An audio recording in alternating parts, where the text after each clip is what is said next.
Good day to you.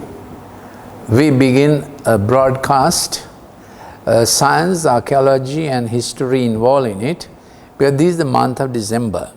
So we are going to look at the nativity story from a scientific point of view. At the same time, we are very burdened and troubled with the COVID issues. Where are we going? Because we have now 3 vaccines cited. The Pfizer vaccine with BioNTech, where the mRNA of the virus that will produce the spike protein wrapped in a nanomolecular size of lipid. Now, this is not nanomolecular technology, but it's a cell level size of lipid molecule wrapping the mRNA. So we have to have a good scientific view and just not conspiracy theories and other issues that without a scientific background. So I will be getting on to that soon after this talk. So this is a separate talk I'm getting on to about the times and archaeological facts of this month of December pertaining to the birth of Jesus Christ. So there is a scientific talk on archaeological and historic facts. Let's see what can be verified. Now, the most famous thing about this Christmas story is the star that appeared that brought into Bethlehem a group of people called Magi. Now, Magi were counselors of the king. They were astronomers as well as astrologers. So astronomy is the science of stars and celestial body. Astrology is deriving futuristic predictions, which is not considered science by mainstream science. So I also, being a man of science, I am Dr. Lalith Mendis. My training is in pharmacology. My last substantive post was as head of Department of Pharmacology. What I am looking at is not the truth of astrology. What I am looking at is how astronomy brought up something, and the Magi of that time, who were probably Persians, who were serving the king in their court, how they interpreted what they saw in a celestial body and trying to surmise, speculate what was it that they saw in that celestial body that made them do a long journey and come over thinking a king was born in Jerusalem, which means they had understanding that whatever they saw, they interpreted. Now, I am not saying their interpretation is right. All I am saying is whatever astronomical phenomenon, according to what they practiced, they interpreted as a king was born to Jews, made them come to the Jewish capital of that time, Jerusalem, at which time the famous great King Herod was the king of Judea and of Jerusalem at that time, whereas Israel, Palestine was under the Roman emperor. So there was a governor from the Roman Empire and King Herod. They were called tetrarchs, 4 different rulers in 4 parts of Palestine. That's the context.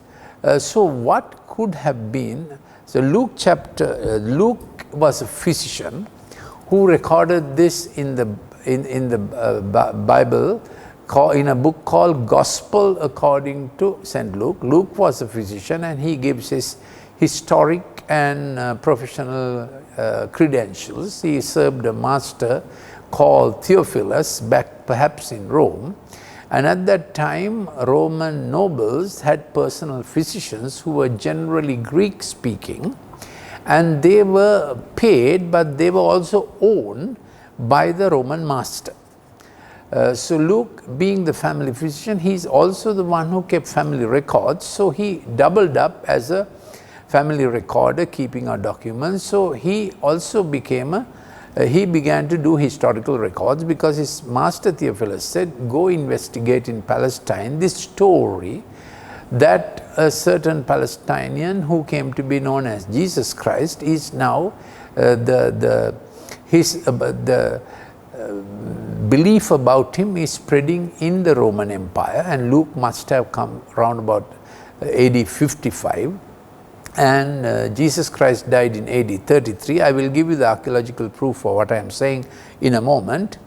And then Theophilus, the Roman noble, told Luke, his physician, go there and examine, and he did a thorough examination, and he wrote back to Theophilus. This is the language he uses, writing back to Theophilus. He says, inasmuch as many have undertaken to complete an account of things accomplished, it seemed fitting for me as well, having investigated everything carefully from the beginning, to write it out for you in consecutive order, most excellent Theophilus, that you may know the exact truth about the things you have been taught. So Theophilus had heard the story about this Jesus the Nazarene, that he came into prominence. He was executed by the Roman government, and he's checking that up. So that is where I am beginning. But we want to get to the, so this is Luke's way of recording history, and the former curate of the London Museum, Sir William Ramsay, the famed archaeologist, was one who set out to disprove New Testament record by archaeological discoveries with his brilliant mind. However, after intensive research, he published his monumental Trustworthiness of the New Testament, in which he says Luke's history is unsurpassed in respect of his trustworthiness. It is this book of Luke that we are looking at, and of course the book of Matthew also, about Magi coming to, normally called wise men. Magi was a title taken by wise counselors in the king's court, in the Persian court. You see, they were more or less official people who came, and they came all the way. Also, they brought gold, myrrh, and frankincense, which are the what shall I say? Which are the tribute? Which would be the tribute that noble people bring to a regal personality, royal personality. So why did they bring this stuff, expensive stuff, costly stuff? Because they thought they were coming to see a newborn king in Jerusalem. Now, what was the compulsion that faraway Persia, Magi, wanted to come and see a king in a small place like Palestine? That has a history. That is because once upon a time in 566 BC, there was a man called Daniel in the court of King Nebuchadnezzar, the best known Babylonian king, who also was in the court of Darius the Medo-Persian, and was also in the court of Cyrus, the famous Persian king who expanded the Persian Empire. So Daniel, as a Magi, wise counselor, though he was a Jew, he served so long, nearly 50 years, in the palace and the citadel of the empire. Later on, Magi took seriously what Daniel had recorded and Daniel had spoken. It came down the line, not only in oral tradition, but also in a book called the Book of Daniel, which is also part of the Bible. I hope you understood this long explanation. How did Magi of Persia in 0 BC, in the year dot, in the year Jesus Christ was born, because we do before Christ and after Christ. That's how we have 2020 today. My point I'm laboring on, how did Magi of Persia come all the way to Palestine, a small place, looking for a Jewish king? What was their persuasion? Because once upon a time, the chief Magi of Persian capital was a man called Daniel, much respected, much sought after by the king, and he in 566 BC said that there is going to be a thing like this, that a Jewish king will be born and that he would be the Messiah. He said a lot of things like that because Daniel was in a very strong and very well respected position, Magi down the lines remembered what Daniel has said that would be like a prophecy about a future event.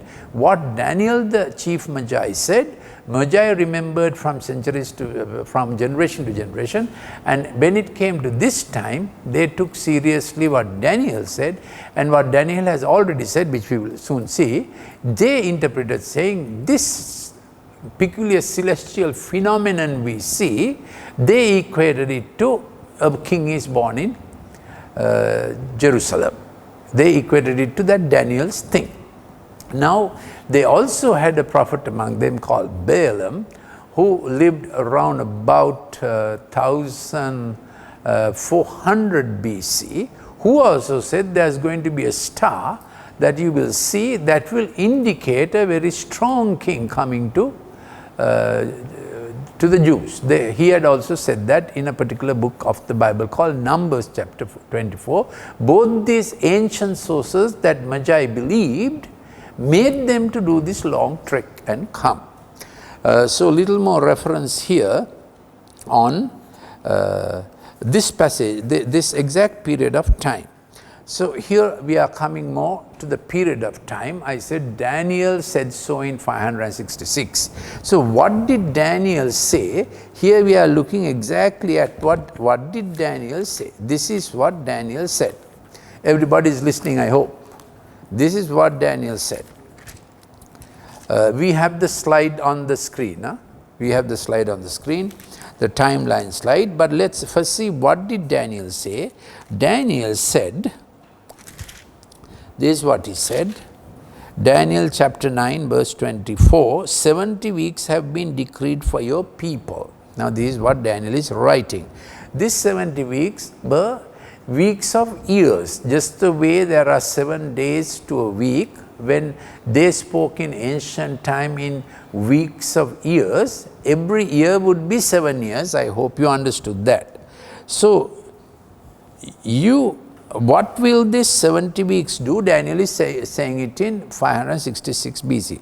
What will this 70 weeks do?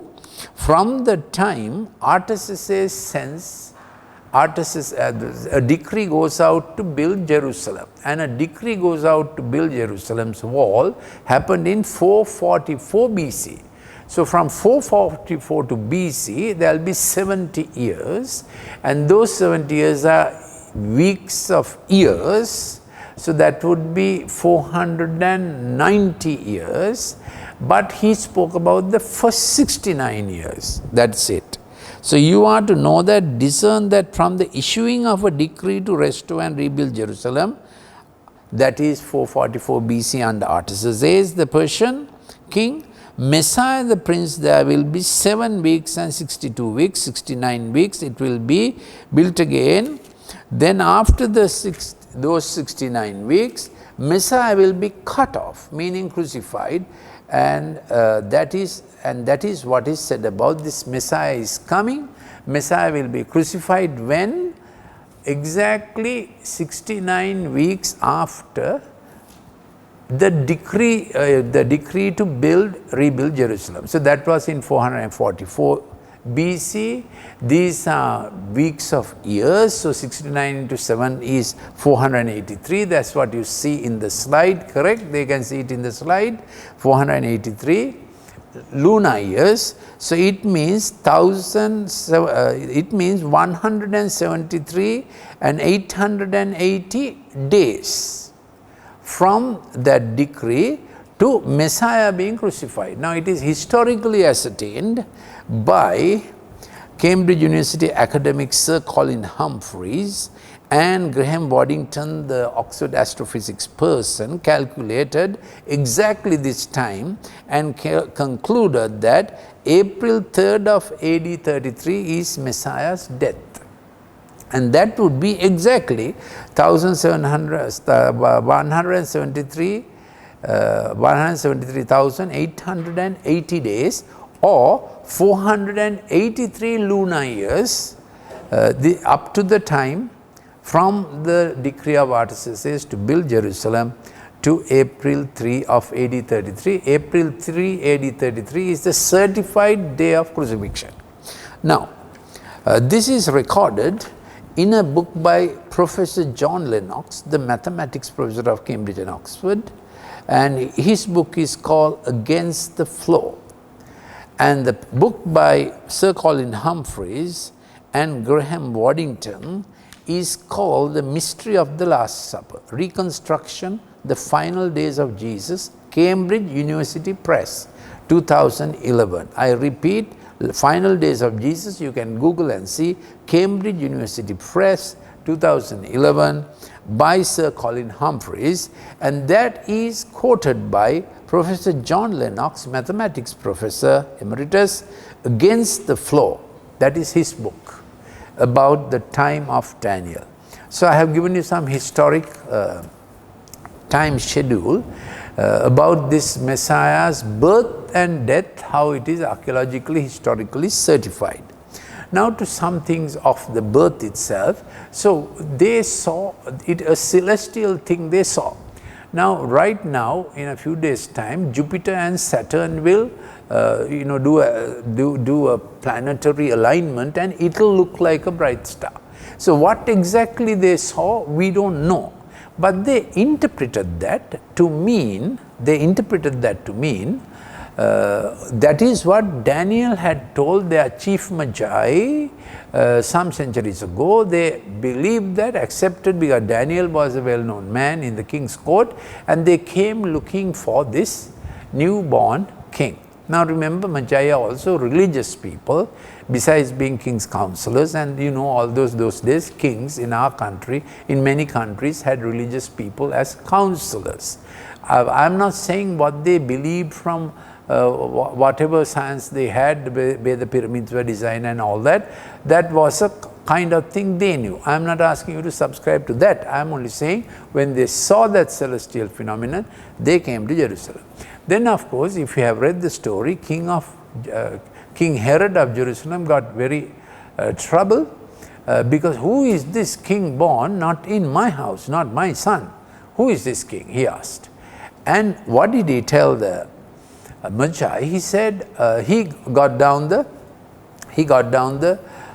wise men of Jerusalem and said, where will the Messiah the king be born? Then the wise men checked up the books, and in Micah, the book Micah chapter 5 verse 2, it says the Messiah the king, the Savior will be born in Bethlehem, O Bethlehem Ephratah, too little to be among the clans of Judah.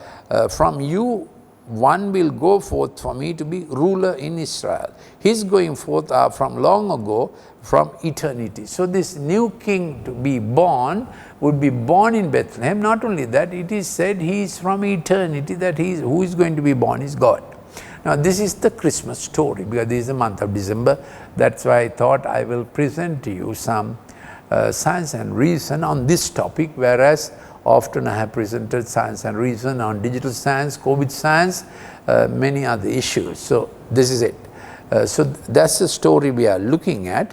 So then they came to Jerusalem, and the Herod the king got down his Jewish wise men, who said, according to our tradition and our books, this Messiah the king has to be born in Bethlehem. Of course, by this time, Messiah the king was born in Bethlehem, and it has even about 2 years had elapsed by the time the wise men or the Magi came to Jerusalem, though we nicely enact the nativity scene as if on Christmas night 3 shepherds came, and on Christmas night 3 wise men came. Actually, wise men came long after, because the record says in Matthew's Gospel that by that time infant Jesus and his earthly parents, the Holy Family, had shifted to a different house. They were no more in the inn in which he was born. So what guided, excuse me, what guided the wise men, the Magi from Jerusalem to Bethlehem, couldn't have been a celestial object far away, because stars can't move to guide man from one place to the other. So my suggestion is it was a unique supernatural phenomenon. A bright star guided them, bright whatever light, guided them to go to which house? From Jerusalem to Bethlehem.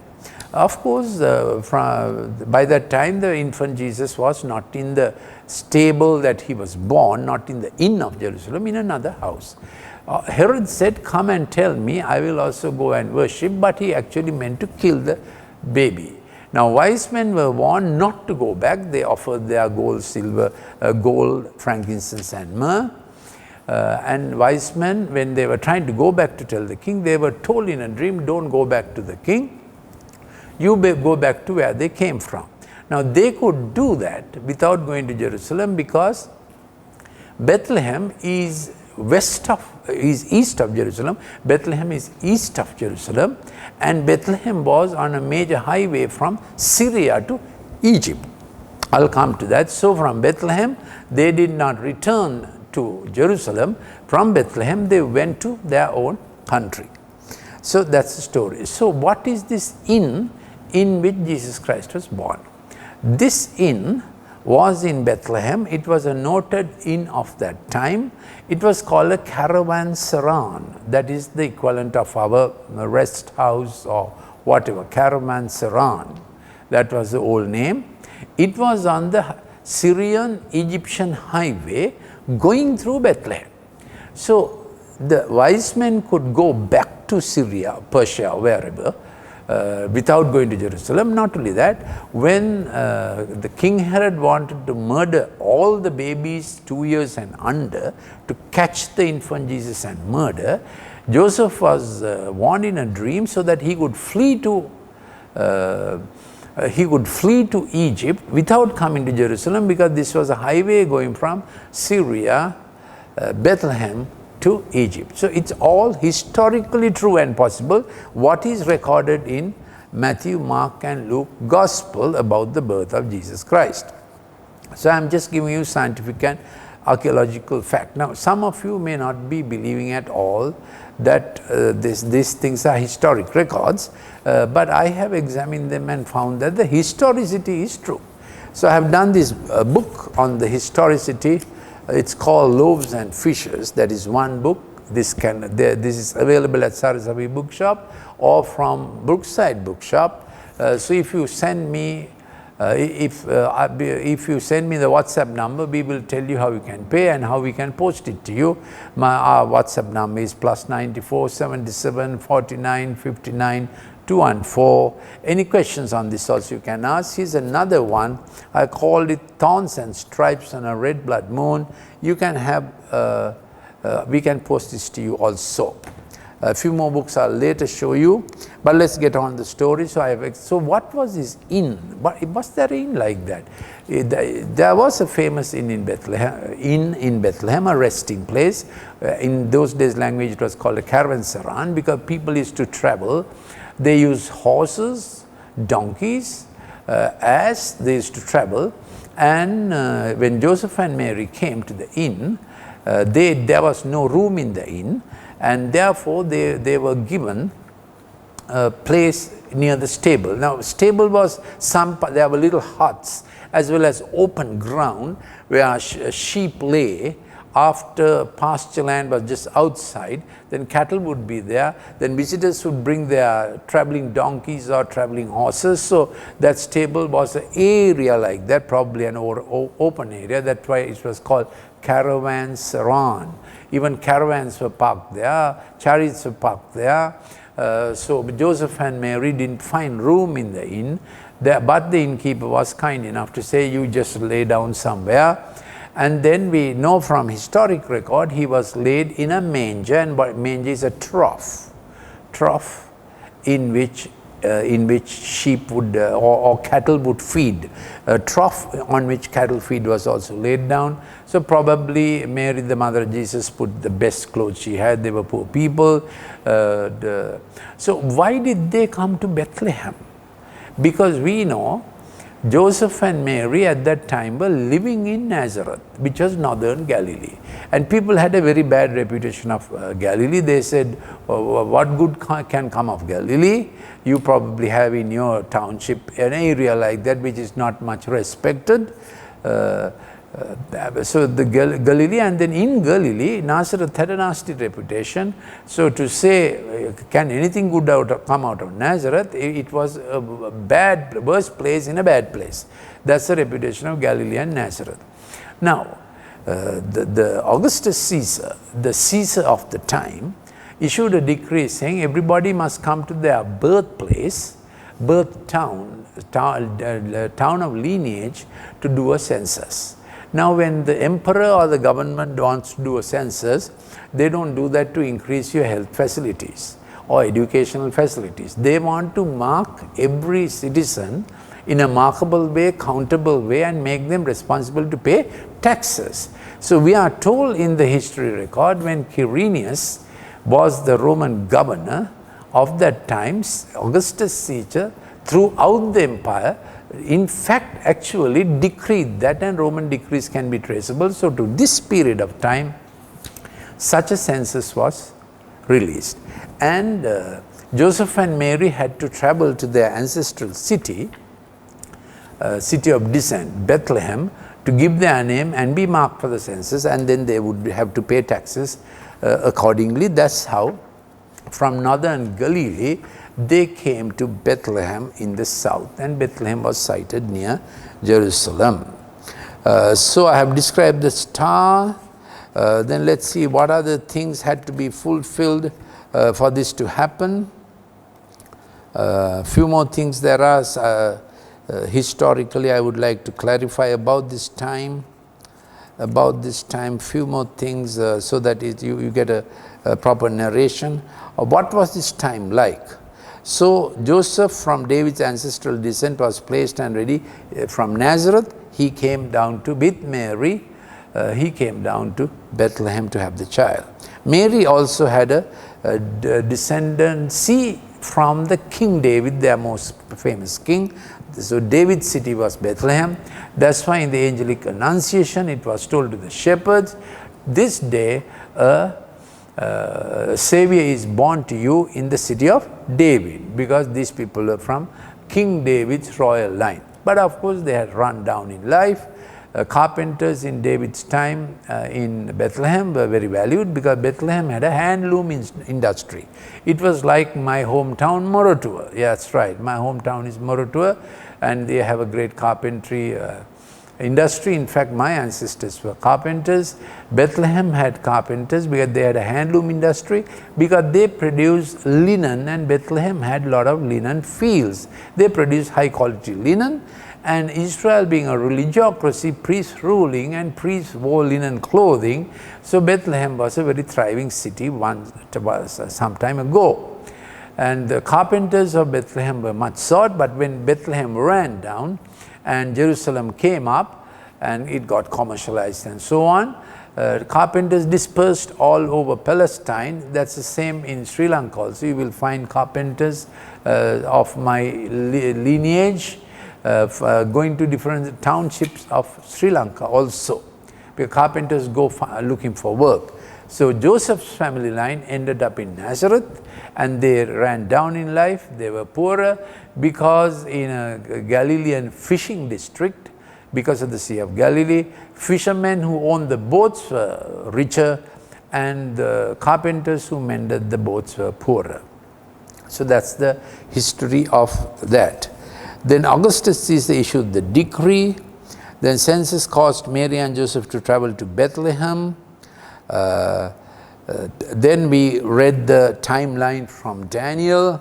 Point number 6, birth will be associated with a star. We explained that.